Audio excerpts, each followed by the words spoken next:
Chapter 8. Trent. After a time he got up and walked on, into the dread world of the mundanes. It really did not look much different. The trees were similar, the rocks unchanged, and the ocean shore he paralleled was exactly like an ocean shore.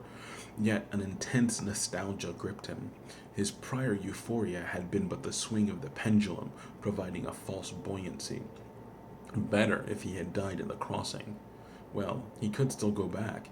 Just step across the line. Death would be painless, and he could be buried in Xanth. Was that what other exiles had done? He revolted against the notion. He had called his own bluff. He loved Xanth and missed it terribly already, but he did not want to die. He would simply have to make his way among the mundanes. Others had surely done it before him. Maybe he would even be happy there. The isthmus was mountainous. Bink sweated as he climbed the steep pass. Was this the counterpart to the chasm, a ridge that rose as high above the land as the chasm sank beneath it? Did a ridge dragon run along the heights? No, not in Mundania, but possibly such geography did have something to do with the magic. If the magic quality washed down from the height, concentrating in the depth, no, that didn't seem to make much sense. Most of it would have washed into the ocean and been hopelessly diluted. For the first time, he wondered what Mundania was really like.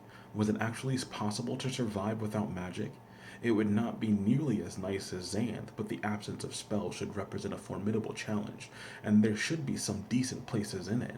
The people should not be evil, after all, his ancestors had come from mundane stock. Indications were that language and many customs were the same. He heaved himself over the rise of the pass, braced for his first real glimpse of the new world, and suddenly he was surrounded by men. An ambush. Bink whirled to run. Maybe he could trick them into plunging into the shield and be rid of them the easy way, not that he wanted to be responsible for their death. Anyhow, he had to try to escape them.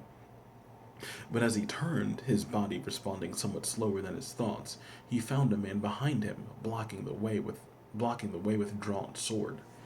The sensible thing to do was to give up. They had him outnumbered and surrounded, and they could have put an arrow into his back if they had wanted to kill him outright. If all they wanted to do was rob him, he had almost nothing to lose. But being sensible had never been Bing's strong point, not when he was under pressure or surprised. Reflecting after the fact, he was very sensible and intelligent, but that wasn't much use at this stage. If only he had had a talent like that of his mother, only stronger, so that he could turn time back a couple of hours and replay all of his crises to better advantage. Bink charged the man with the sword, swinging his staff to block the blade, but someone tackled him, bringing him down hard before he took 2 steps. Bink's face struck the dirt, and he took a mouthful. Still he fought, twisting about to get at the man who held him. Then they were all on him, bearing him down. Bink had no chance, and moments he was tied and gagged. A man thrust his tough face close to Bink's eyes as 2 others held him erect. Now get this, Xanth. If you try any magic, we'll knock you out and carry you. Magic?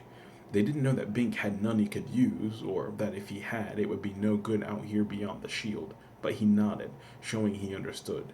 Maybe they would treat him better if they thought he could somehow strike back.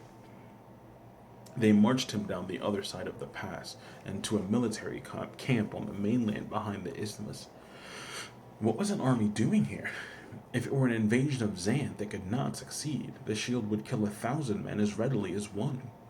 They brought him to the main tent. Here, in a screened enclosure, sat a handsome man in his 40s, wearing some sort of green mundane uniform, a sword, a neat mustache, and an emblem of command. Here is the spy general, the sergeant said respectfully. The general glanced at Bink, appraising him. There was dismaying intelligence in that cool study. This was no bandit thug. Release him, he said quietly. He is obviously harmless. Yes, sir, the sergeant said respectfully. He untied Bink and removed his gag. Dismissed, the general murmured, and without a word, the soldiers were gone. They were certainly disciplined. Bink chafed at his wrists, trying to rub the pain out, amazed at the general's confidence. The man was well formed, but not large. Bink was younger, and taller, and surely stronger.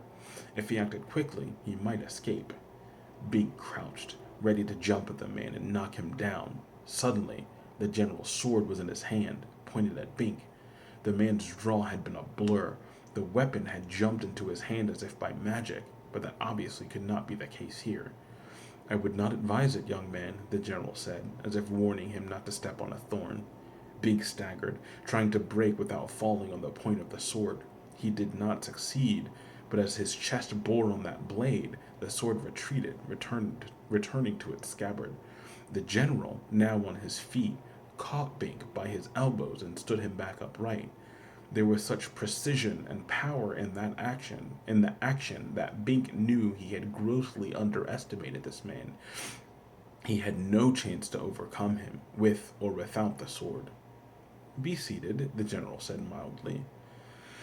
Cowed, Bink moved awkwardly to the wooden chair and sat on it. Now he was conscious of his own dirty face and hands, the disorganization of his apparel, in contrast to the impeccable neatness of the general. Your name? Bink. He did not give his village, since he was no longer affiliated with it. What was the purpose of this question anyway? He was a non-entity regardless of his name. I am the magician Trent. Perhaps you know of me. It took a moment for the import to register. Then Bink didn't believe it. Trent? He's gone. He was exiled 20 years ago, precisely. But Trent was ugly, a monster, crazy. The magician smiled, showing none of these traits. What stories do they tell of me today in Xanth? Bink thought of Justin Tree, the fish of the stream turned to lightning bugs to harass the centaurs, the opponents who had been transformed to water forms and left to die on land. He was a power-hungry spellcaster who tried to usurp the throne of Xanth when I was but a child, an evil man whose evil still lives after him. Trent nodded. This is a kinder repute than is normally accorded the loser in a political contest. I was about your present age when I was banished. Perhaps our cases are similar. No, I never killed anyone. They accused me of that, too. I transformed many, but I did that instead of killing. I have no need to kill, since I can render an enemy harmless by other means. A fish on land still dies. Oh, so that is how they put it. That would indeed be murder. I did transform enemies to fish, but always in water. On land, I utilized only landforms. Possibly some subsequently died, but that was the doing of predators in the normal course of nature. I don't care. You abused your magic. I'm not at all like you. I had no magic. The fair eyebrows lifted expansively. No magic. Everybody in Xanth has magic. Because they exile those who don't have it, Bink said with a flash of bitterness. Trent smiled, and it was a surprisingly winning expression. Nevertheless, our interests may be parallel, Bink. How would you like to return with me to Xanth? For an instant, wild hope flared in his breast. Return! But immediately he quashed it. There is no return. Oh, I wouldn't say that. To every act of magic there is a counter-magic. It is merely a matter of invoking it. You see, I have developed a counter to the shield. Again, Bink had to take stock of his reactions. If you had that, you could have gone into Xanth already. Well, there's a certain small problem with application. You see, what I have is an elixir distilled from a plant that grows on the very fringe of the magical zone. The magic extends somewhat beyond the shield, you understand. Otherwise, the shield itself wouldn't work, for it is magic and cannot operate beyond the magic dimensions. This plant, which seems to be of basically mundane stock, competes at the fringe with the magical plants of Xanth. It is very difficult to compete with magic, so it evolved a very special property. It suppresses magic. Do you appreciate the significance? Suppresses magic? Maybe that's what happened to me. Trent studied him with that disquieting calculation. So you feel you were wronged by the present administration. We do have something in common. Bink wanted no common ground with the evil magician. However winning the man's aspect might be, he knew that evil could put on an extremely fair face. Otherwise, how would evil ever have survived in the world so long? What are you getting at?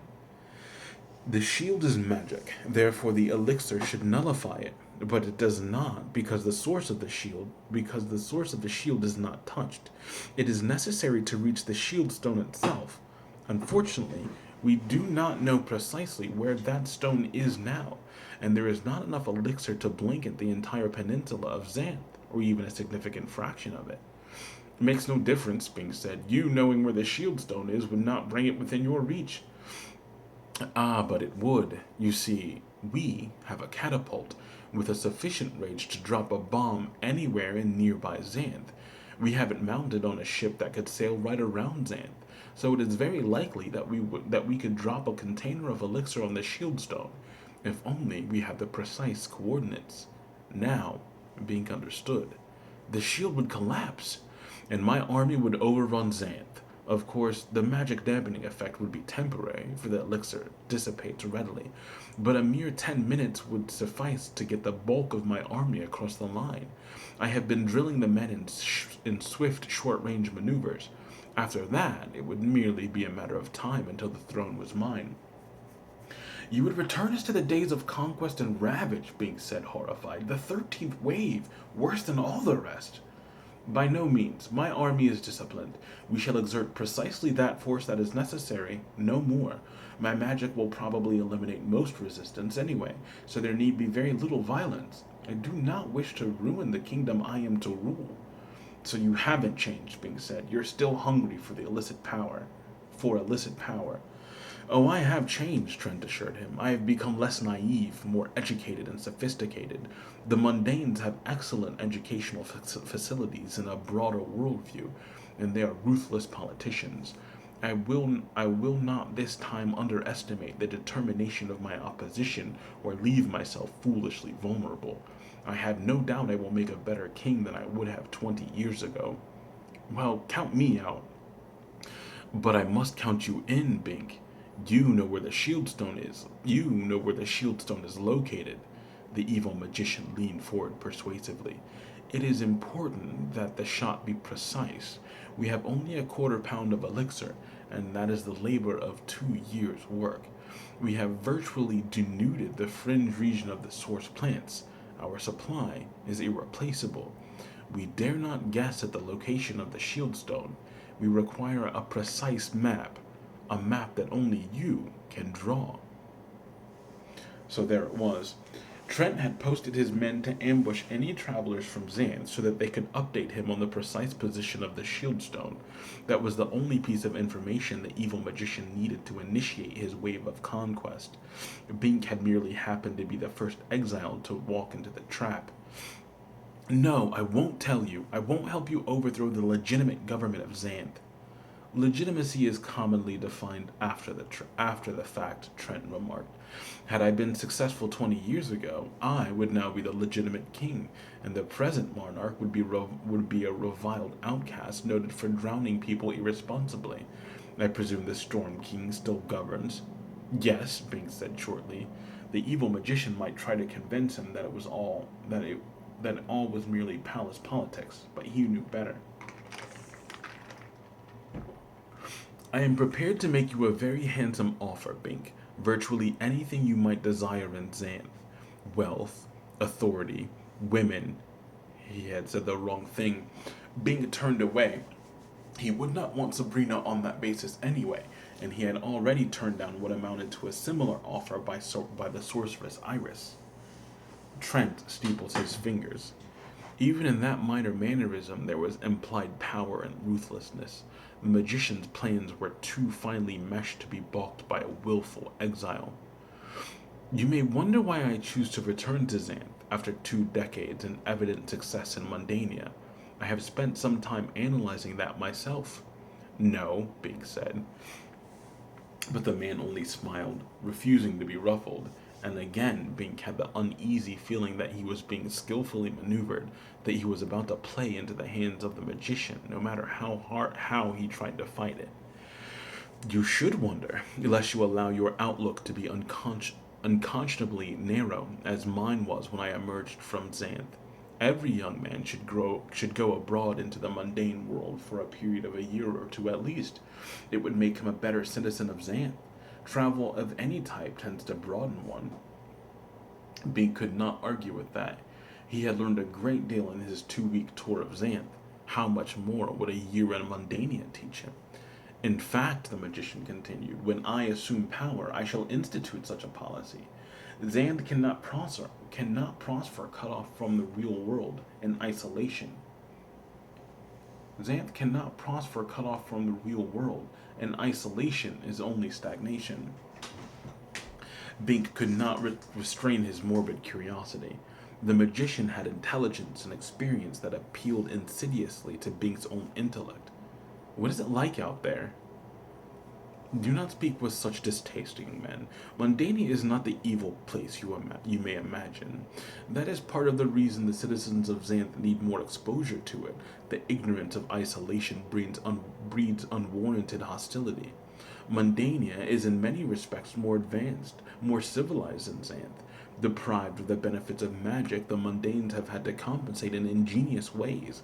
They have turned to philosophy, medicine, and science. They now have weapons called guns that can kill more readily than an arrow or even a deadly spell. I have trained my troops in other weapons because I do not wish to introduce guns into Xanth. They have carriages that carry them across the land as fast as a unicorn can run, and boats that row across the sea as swiftly as sea serpents can swim, and balloons that take them as high in the air as a dragon can fly. They have people called doctors who heal the sick and wounded without the use of a single spell, and a device consisting of little beads on columns that multiplies figures with marvelous speed and accuracy. Ludicrous, Bing said. Even magic can't do figures for a person unless it is a golem, and then it has really become a person.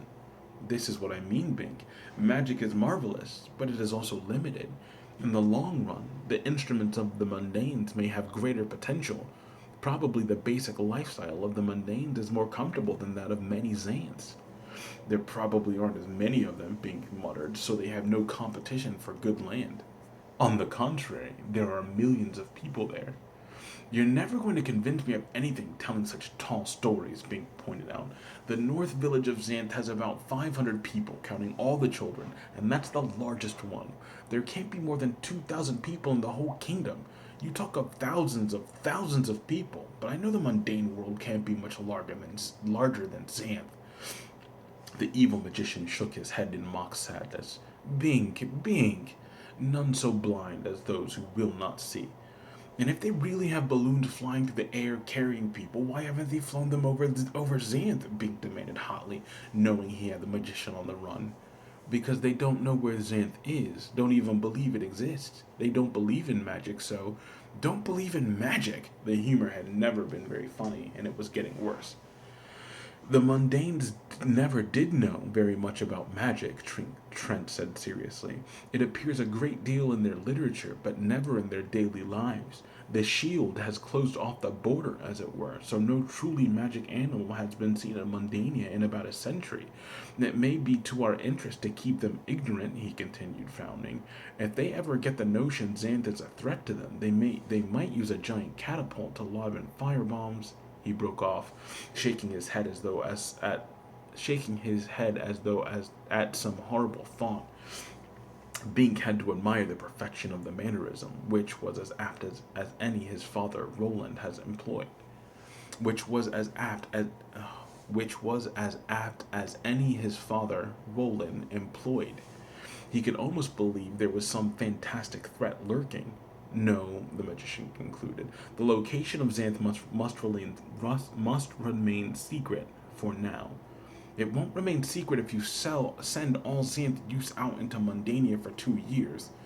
Oh, I would put an amnesia spell on them first and revoke it only after they return, or at least a Gaius of silence, so no mundane can learn from them about Xanth. Thus, they would acquire mundane experience to augment their Xanth magic. Some trusted ones would be permitted to retain their memories and freedom of speech outside, so they could act as liaisons, recruiting qualified colonists and keeping us informed, for our own safety and progress. But overall, the fourth wave again, Bing said, controlled colonization. Trent smiled. You are an apt pupil. Many citizens choose not to comprehend the true nature of the original colonizations of Xanth. Actually, Xanth never was very easy to locate from Mundania because it seems to have no fixed geographic location. Historically, people have colonized Xanth from all over the world, always walking across the land bridge directly from their own countries, and all would have sworn that they migrated only a few miles. Furthermore, all comprehended one another's speech in Xanth, though their original languages were entirely different. So it would appear that there is something magical about the approach to Xanth. Had I not kept meticulous notes of my route, I would never have found my way back this far. The mundane legends of the animals that departed from Xanth in bygone centuries show that they appeared all over the world rather than at any specific site. So it seems to work in reverse too. He shook his head as if it were a great mystery, and Bink was hard put to it not to become hopelessly intrigued by the concept. How could Xanth be everywhere at once? Did its magic extend, after all, beyond the peninsula in some peculiar fashion? It would be easy to get hooked by the problem.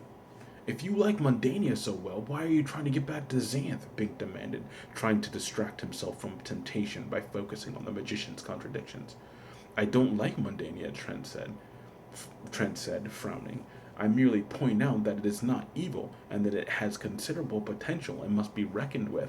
If we do not keep aware of it, it may become aware of us, and that could destroy us right along with itself.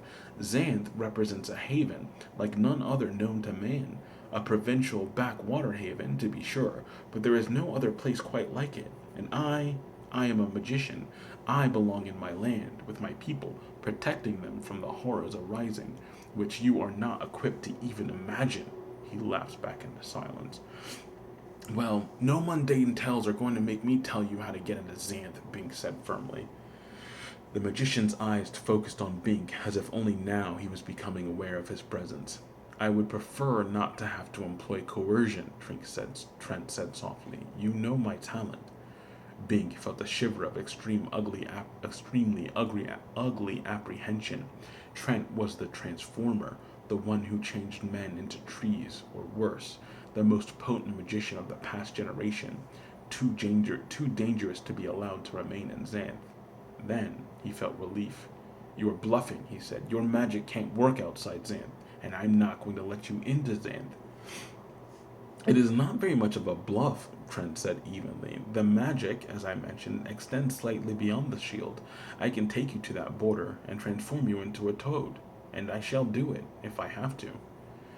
Bink's relief tightened back into a knot in his stomach. Transformation. The notion of losing his lifelong body without actually dying had an insidious horror. It terrified him. But he still could not betray his homeland. No, he said, his tongue feeling thick in his mouth. I don't understand, Bink. You surely did not leave Xanth voluntarily. I offer you the chance to get your own back. Not that way. Trent sighed with seemingly genuine regret. You are loyal to your principles, and I cannot fault you for that. I had hoped it would not come to this. Bink had hoped so too, but he seemed to have no choice except to watch his chance to make a break for it, risking his life to escape. Better a clean death in combat than to become a toad. A soldier entered, reminding Bink faintly of Crombie, mainly a matter of bearing, not appearance, and stood at attention. What is it, Hastings? Trent inquired mildly. Sir, there is another person through the shield. Trent hardly showed his elation. Really? It seems we have another source of information. Bink felt a new emotion, but hardly a comfortable one. If there were another exile from Xanth, the magician could get his information without Bink's help. Would he let Bink go, or turn him into a toad anyway, as an object lesson? Remembering Trent's reputation of past times, Bink had little confidence that he would be freed. Anyone who balked the evil magician in whatever trifling manner was in for it. Unless Bink gave him the information now, redeeming himself. Should he? Since it could make no difference to the future of Xanth. He saw Trent pausing, looking at him expectantly. Suddenly, Bink caught on. This was a setup, a fake announcement to make him talk. He had almost fallen for it. Well, you won't be needing me then, Bink said. One thing about being turned into a toad, he couldn't tell the magician anything at all in that form. He imagined a potential dialogue between man and toad. Magician, where is the shield stone? Toad, grrr. Bink almost smiled. Trent would transform him. Trent would transform him only as a last resort. Now, Trent returned to the messenger. Bring the other one here. I will question him immediately. Sir, it is a woman. A woman? Trent seemed mildly surprised, but Bink was amazed. This was not what he had expected. This was not what he expected in a bluff. There was certainly no woman being exiled, and no man either. What was Trent trying to do? Unless, oh no, unless Sabrina unless Sabrina had after all followed him out? Dismay tore at him. If the evil magician had her in his power, no, it could not be. Sabrina did not really love him. That exile and her reaction to it had proved that. She would not give up all she had to follow him out. It was simply not in her nature, and he didn't really love her. He had already decided that.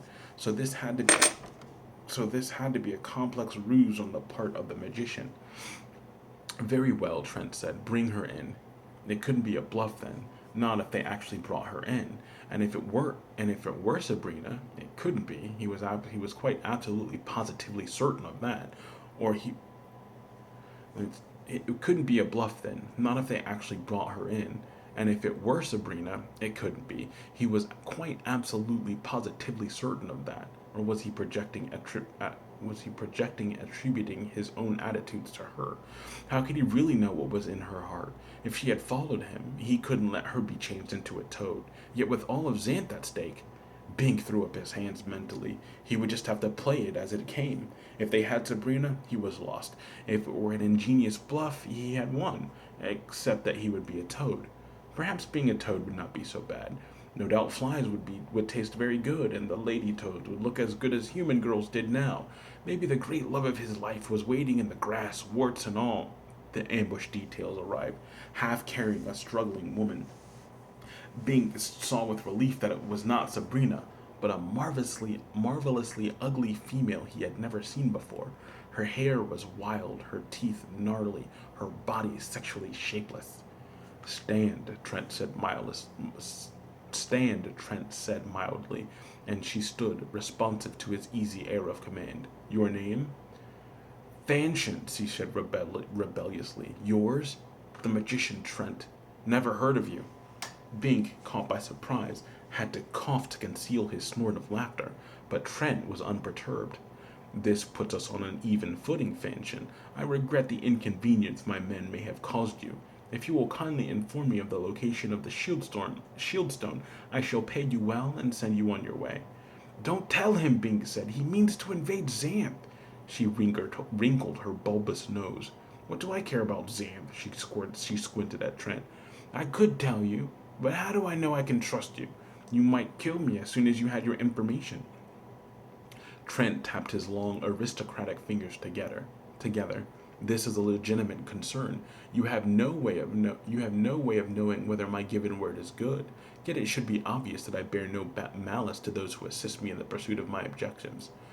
All right, she said, makes sense. The shieldstone is at... Traitor! Bink screamed. Remove him, Trent snapped. Soldiers entered and grabbed him and hustled him out. He had accomplished nothing except to make it harder for himself. But then he thought of another aspect. What were the chances of another exile coming from Xanth within an hour after him? There couldn't be more than 1 or 2 exiles a year.